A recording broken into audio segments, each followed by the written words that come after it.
Dogs Trust is the UK's largest dog welfare charity.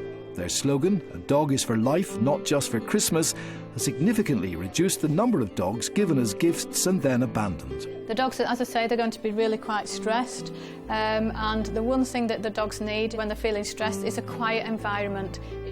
At their Rehoming centre in Leeds, manager Amanda Sands is giving an adoption chat. She urges anyone to think very carefully before embarking on what can sometimes be a difficult journey. If somebody's taking one of our strays, people have to remember that stray dog has been in a home somewhere, been on the streets, been in the stray kennels, in our kennels, and now it's going somewhere else. That's 5 different environments within probably 2 or 3 weeks. So the dogs are really confused. And what we want is people to understand that the dogs may be confused and to be understanding and how to help them with that behaviour that they may display. 2 dogs should be going home today. Boomer, a 4-year-old collie cross, and Eddie, a Jack Russell Terrier. Thankfully, the reality of the adoption talk hasn't put off Eddie's new owners, Maxine and Peter Burt. 3 weeks ago, they had to have their 13-year-old Yorkshire Terrier put to sleep on holiday after she developed a womb infection. It's really strange. It's like, I thought to myself, oh, I'm going to get another. No, I'm not getting another because I don't want to be put through this again. But yeah, it's not the same. It's comfort for us both, really. Because where we live on a nature reserve. Yeah, really. We can let dog do anything it wants. Yeah. So basically, I'm trying to give it a good home out of this, getting it out of this kennels. The couple have been made aware that Eddie can be a bit of a handful, but they've had lively terriers before, and Amanda is confident they found the perfect owners. Our training and behaviour advisor spent a lot of time with them explaining the behaviour, how to help him over any behaviour problems. And the thing with these people is they've had cheeky terriers before and they're more likely to be able to cope with it. Maxine says as soon as she saw Eddie, she knew he was the dog for her. It's everything. It's temperament. It's so loving.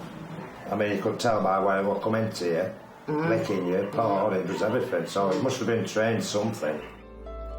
Meanwhile, at the vets, Kev the Shih Tzu is about to be put under heavy sedation.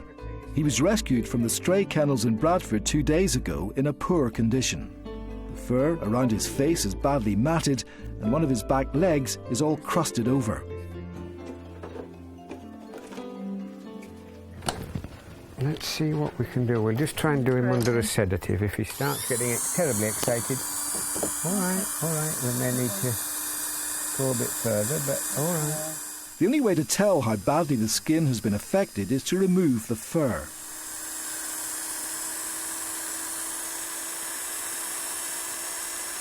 That's it. Right. That's been sore under there, so. The tissue under the eyes is raw, but is cleaned up nicely. Okay. Next, Mr. Wannop, the vet, turns his attention to Kev's foot. He must have had difficulties walking. The claws, in some cases, were almost stuck together.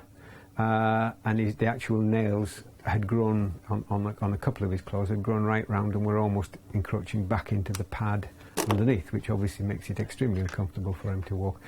A lot of it obviously concealed by the fact he was such a hairy dog, but in his case it's made a bit of a mess there. So it's just a bit more involved than we first thought. Mr. Wannop thinks that Kev may be suffering from dermatitis, possibly stemming from his toes or claws. OK, let's turn him... I tell you what, no, I'll trim his nails, then we'll turn him over. The nails haven't been clipped for many months, but his condition isn't simply down to neglect.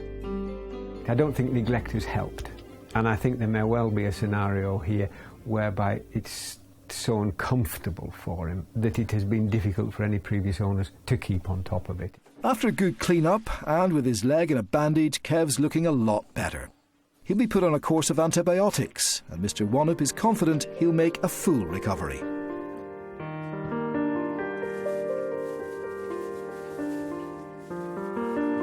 As Kev sleeps it off, Maxine and Peter are preparing to take their cheeky terrier home.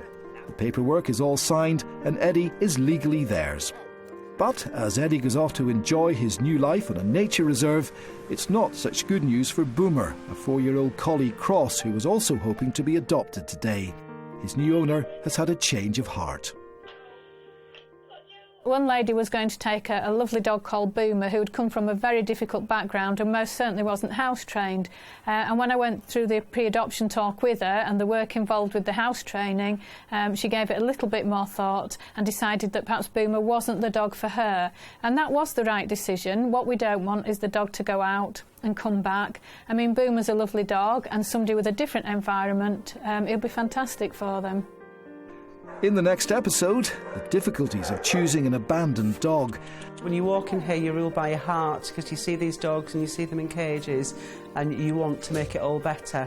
And will new recruit Freddie ever walk normally again? He's got a deformed front leg and a possible dislocation of his back leg, and he's also got a few grazes on his back leg, so he's possibly been hit by a car.